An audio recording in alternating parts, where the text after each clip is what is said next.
tratry ny farany herinandro indray isika ity faly miarabanao andeha amakivaky ny farany herinandro indray isika dia mety mitambavy sy mitambesatra aminao ny asa mandrara matokisa fa Andriamanitra anomenao fitsaharana.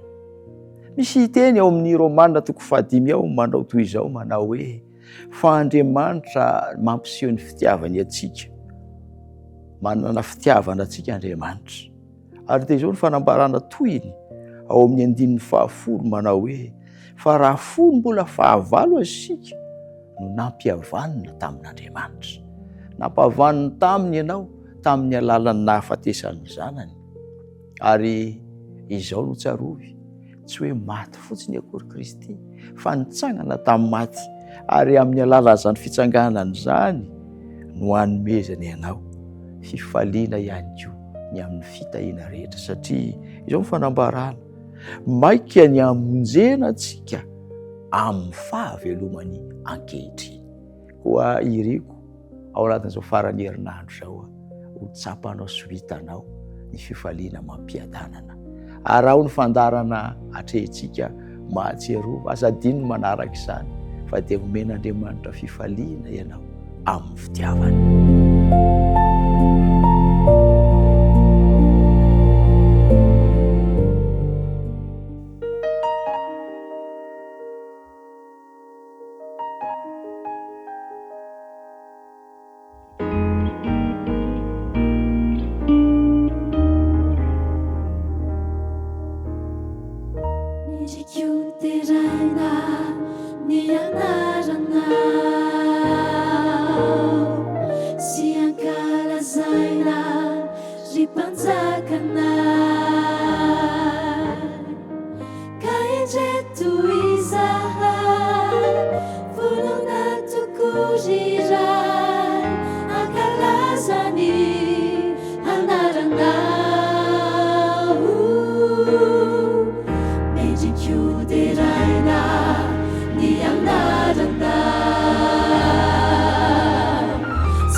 Zaina,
Ny resakitsika androany dia momba ny fitiavan'i Jesosy Kristy. Ny filazantsarany Jaona toko 5:17 dia milaza ny zavatra nytenenin'i Jesosy tahaka izao. Vakitsika amin'ny anaran'i Jesosy. Tsy misy manana fitiavana lehibe noho izao dia ny manolotra ny ainy amonjy ny sakaizany. Ry havana, maro ny olona milaza hoe ity fa ny tena fitiavana dia hita eo amin'ny asa atao. I Jesosy tsy niteny tamintsika fotsiny hoe tiantsika izy, fa naneho izany fitiavana izany tamin'ny fiainany sy ny fahafatesany teo amin'ny asa fijaliana mihitsy izy. Ahoana ary no nanehony an'izany fitiavana izany? Voalohany, tiantsika izy na dia mbola mpanota aza isika. Ny apôstôly Paoly amin'ny Romana 5:15 dia mamaritra izao teny izao araka ny teny izay nambarany. Vakitsika amin'ny anaran'i Jesosy. Romana 5:15 hoy izy amin'ny anaran'i Jesosy: fa Andriamanitra mampiseho ny fitiavany itsika, fa fony mbola mpanota isika dia maty hamonjy antsika Kristy. Midika izany fa tsy niandry antsika ho lavorary Jesosy vao tiantsika, tonga hamonjy antsika izy teo amin'izay fahalemetsika. Ny faharoa dia izao: Jesosy dia namela ohatra tokony ianarantsika raha miresaka momba ny tena fitiavan'i Jesosy. Ao amin'ny filazantsarany Jaona toko 3:10 ny 4:7-5 dia misy an'izao teny izao. Jaona toko 3:10-5 didy vaovao no omeko anareo, dia mba hifankatiavanareo tahaka ny tiavako anareo no mba hifankatiavanareo kosa. Ny mpianatra dia tsy fantatra amin'ny teny na amin'ny akanjo fotsiny, fa amin'ny fitiavany aseho an'ny hafa. Ary io fitiavana aseho an'ny hafa io no nahalalan'ny olona rehetra ny fitiavan'i Kristy. Farany ny azo fijaliana ny porofo lehibe indrindra fa tiantsika Jesosy. Tsy ala eo amin'ny filazantsarany Jaona io ihany isika, Jaona toko 5:3-5 izay haitsika tsy enjery tsara. Hoy izy amin'ny anaran'i Jesosy: fa toy izao ny tiavan'Andriamanitra izao tontolo izao, nomeny ny zanany lahatokana mba tsy ho very izay rehetra mino azy, fa hanana fiainana mandrakizay. Raha fihiziny izay fitiavan'i Jesosy Kristy izay tao anatin'izay 2 hevitra 3 izay, dia zavatra fantatsika fotsiny dia izao: tsy hoe faly fotsiny sika fa tena tiantsika toy izany Jesosy, fa nantsony koa sika mba handray an'izany fitiavana izany. Noraisinao ve izany fitiavana izany? Nantsontsika mba hatoky azy, matoky azy hatramin'ny farany ve tsika? Eny, nantsony isika mba haneho izany fitiavana izany amin'ny hafa. Manahoana ny fomba hanehoantsika izany fitiavana izany amin'ny hafa? Raha verina amintsika ilay Jaona toko 5:13 teo, dia izao no fehiny ao anatin'izay: tsy misy manana fitiavana lehibe noho izao dia ny manolotra ny ainy amonjy ny sakaizany ho Jesosy, ary no tanterahany ara-baky teny izany rehetra izany eny hatramin'ny fahafatesana azy. Hitahinao ny tombo, ny fitiavan'i Kristy no raisinao, ary ho hainao koa ny manolotra izany amin'ny hafa. Amen.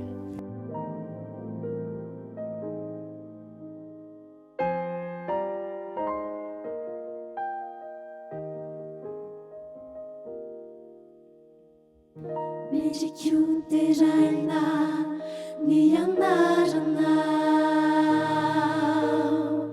sy ankalazaina sy mpanjakanay, ka indreto izahay vonona tokoa hankalaza ny anaranao.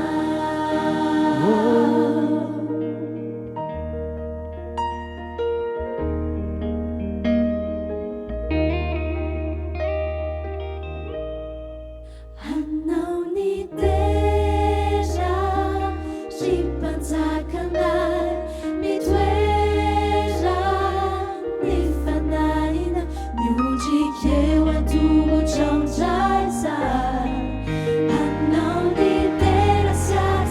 mbola iraintsika izany fiverenana izany manao hoe hanao ny tena sy mpanjakanay itoera ifanahina nodrikeo antongotrandranza hanao ny tena sy aza manjakisa ny toetra tsy mananay ay fetianarana ny fanay handoa fiainana ratr'izay hanilanao te toetra tsy mananay ay fetianarana ny fanay handoa fiainana ratr'izay hanilanao hanao ny tera hanao ny tera sy mpanjakanay toerera ny fanahina nodrikeo antongotrandrazay hanao ny tera sy aza manjakizay hanao ny tera sy mpanjakanay ny toerera ny fanahina nodrikeo antongotrandrazay hanao ny tera sy aza manjakizay hanao ny tera sy aza manjakizay hanao ny tera sy aza manjakizay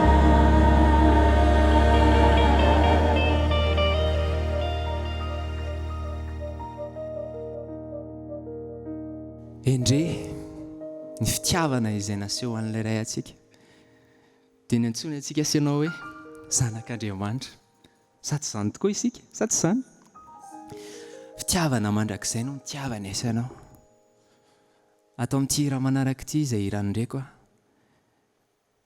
no anehoantsika an'izany hatraiza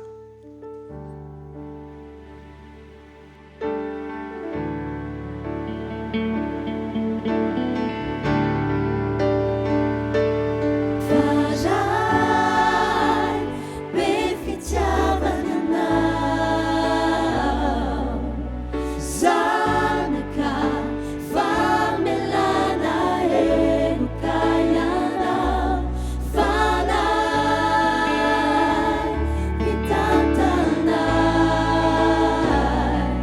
ianao da mbola velontsika ihany zany kiry zany manao faray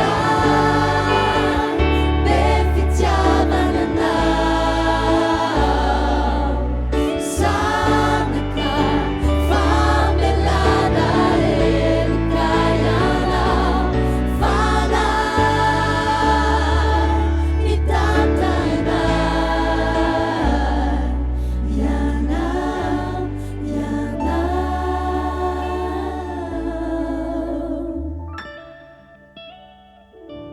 hitondra ihany ho an'ny anao tsy haiko mazava hoe aiza fa haiko hoe tsara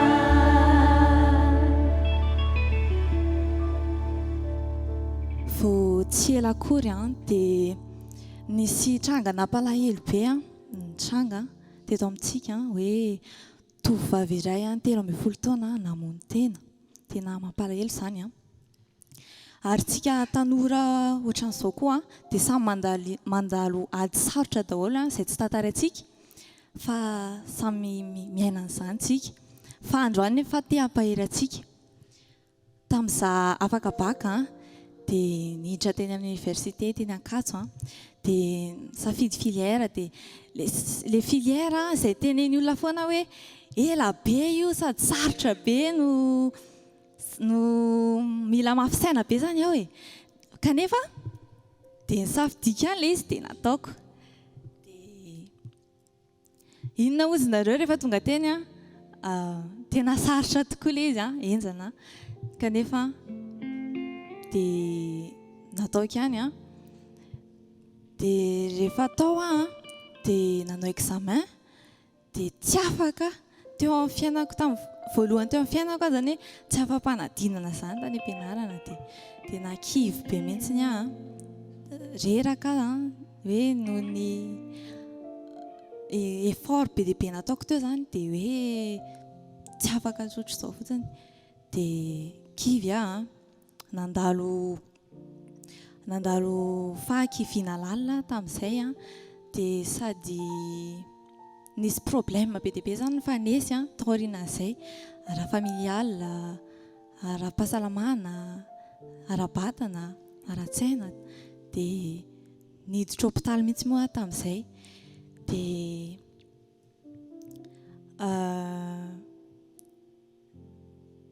rehefa nitsaboana tany hôpitaly dia tsapako be mihitsiny hoe misy olona any mivavaka ao anahy.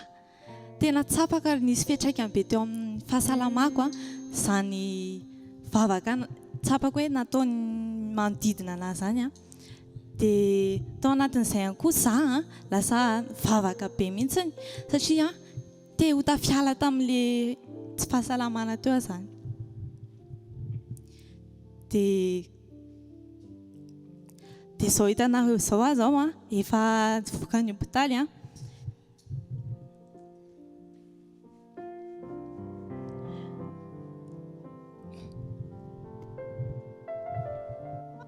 mbola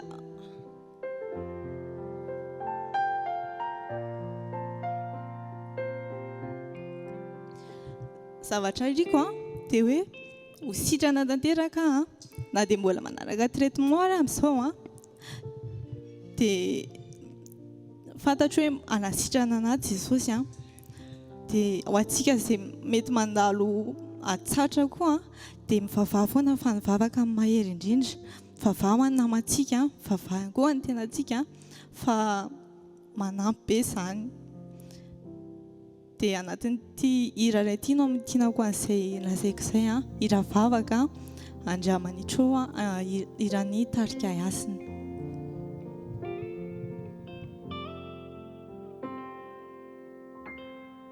Andriamanitro, Andriamanitro ianao,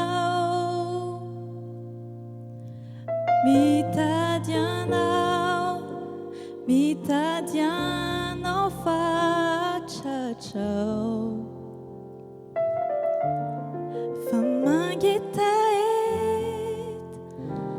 anao ny fanaiko, manijranao ny nofoko, saio Andriamanitro ianao no fialofako.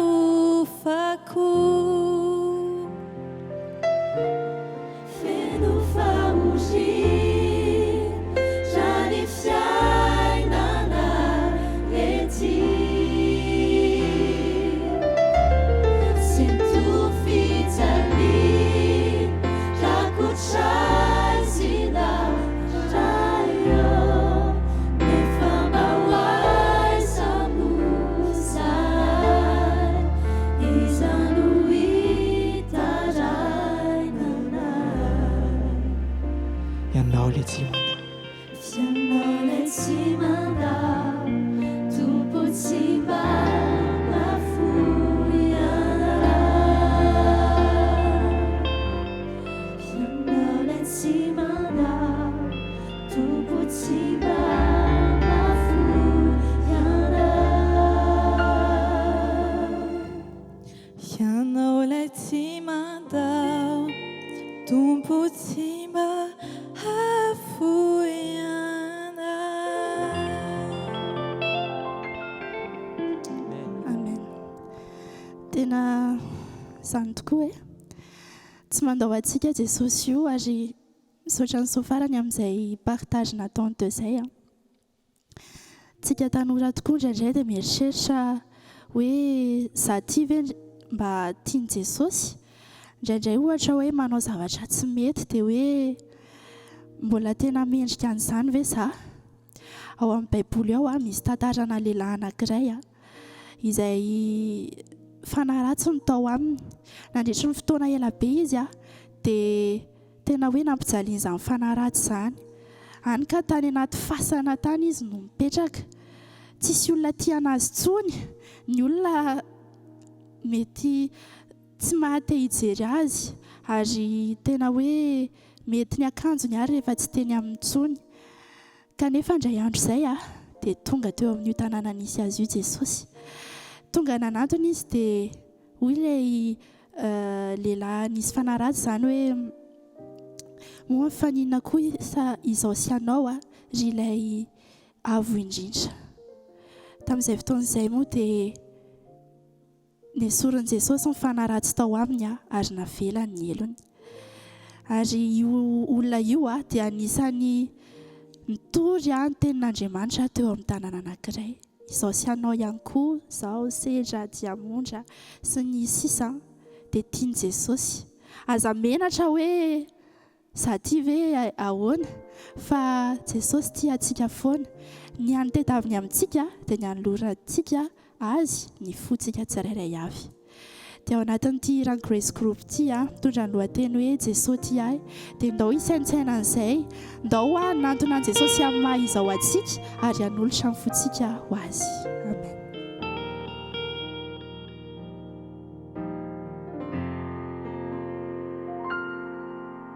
Tsy menatra manatonana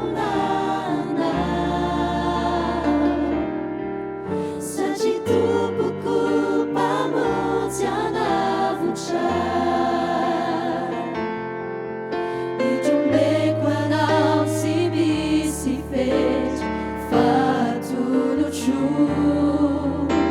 Isaky sy ny fo hanjaka. No mbola velontsika ihany izany refrain manao hoe tsy menatra aho. Tsy menatra manatonana satria tompoko mpamonjy anavotra. Itrombeko anao tsy misy fety fatolotro. Isaky sy ny fo hanjakana. Itrombeko anao. Itrombeko anao tsy misy fety fatolotro. Isaky sy ny fo hanjakana. Isaky sy ny fo hanjakana. Isaky sy ny fo hanjakana.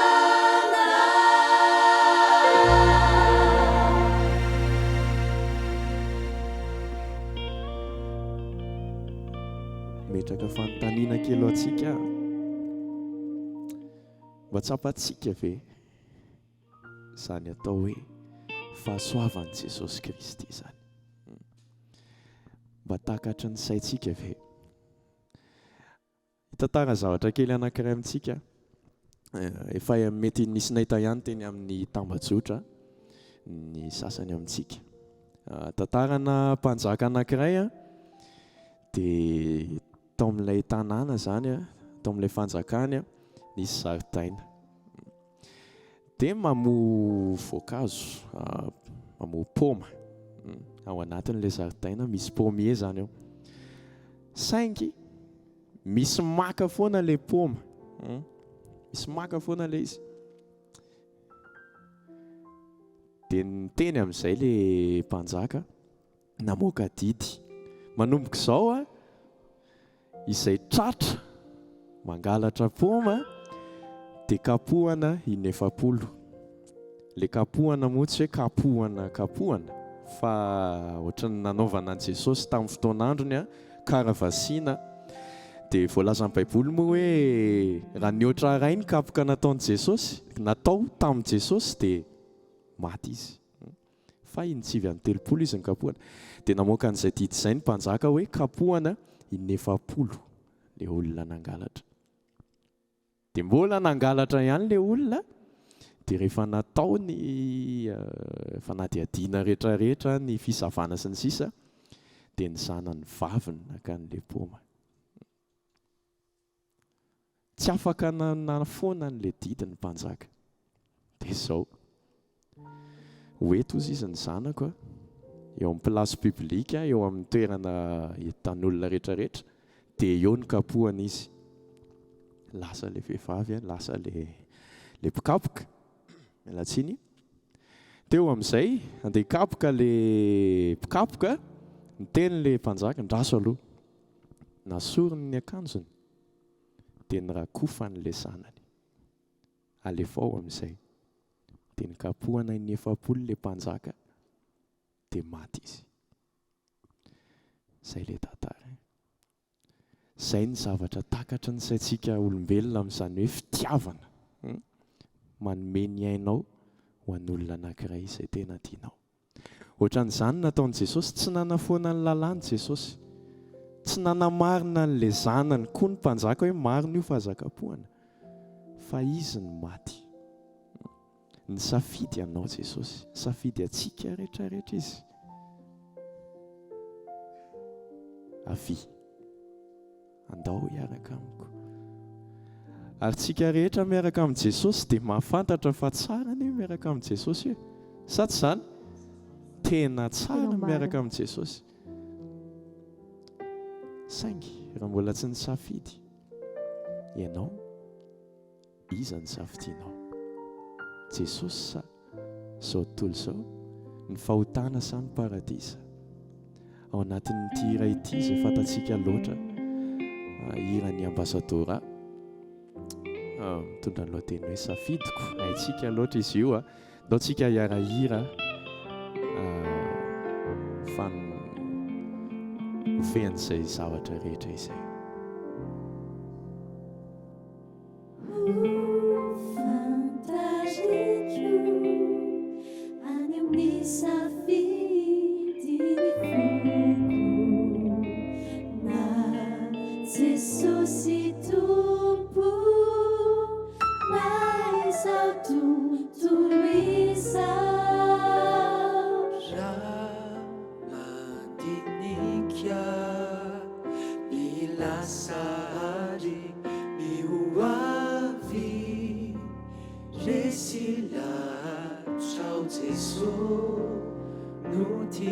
Manao ny tokantrano any dia ndao hiaraka hira aminay raha hainao ny fiverenana manao hoe Visy no mitantana ny tiako, tsy namnary aira tozoa ty sarotra.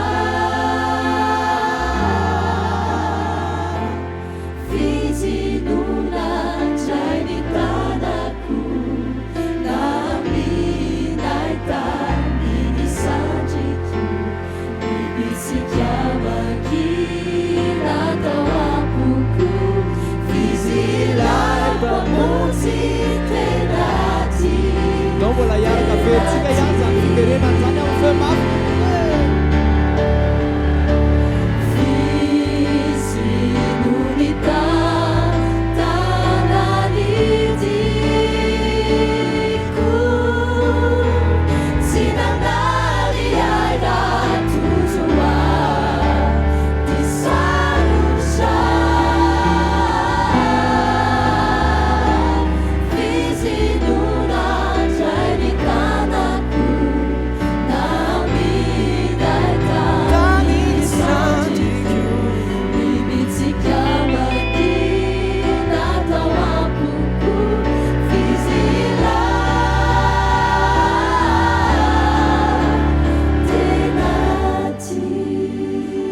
isaoran'Andriamanitra fa tanteraka indray ny fandaharana iny, ary isaorana n'Andriamanitra fa naharitra hatramin'ny farany ianao, mahatoky aho fa ianao izay nanatrika teo sy ny aino dia nanana firaisam-po tamin'Andriamanitra, ary tsampanao ny fitiavany ianao.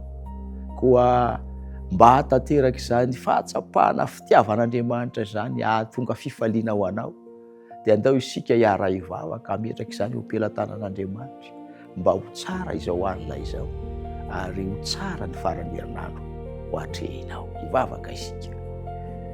Ray malalo misaotra indrindra satria nandre ireny fijoroana vavolombelona sy hira fiderana ireny izahay. Misaotra noho ny amiteninao satria izahay dia matoky fa eo mandrakariva ianao, satria efa nanolotena ho anao izahay rehefa natsoinao, ary nanaiky ny hotariana ho lalana, hotario amin'ny fahamarinana trany izahay. Ny alina ho vakivakianay tompo dia mba ho alim-piadanana, ary ny farany herinandro izay ho atrehinay dia ho farany herinandro koa ahitana ny fifaliana ao amin'ny fitiavanao, amin'ny anaran'i Jesosy. Amen.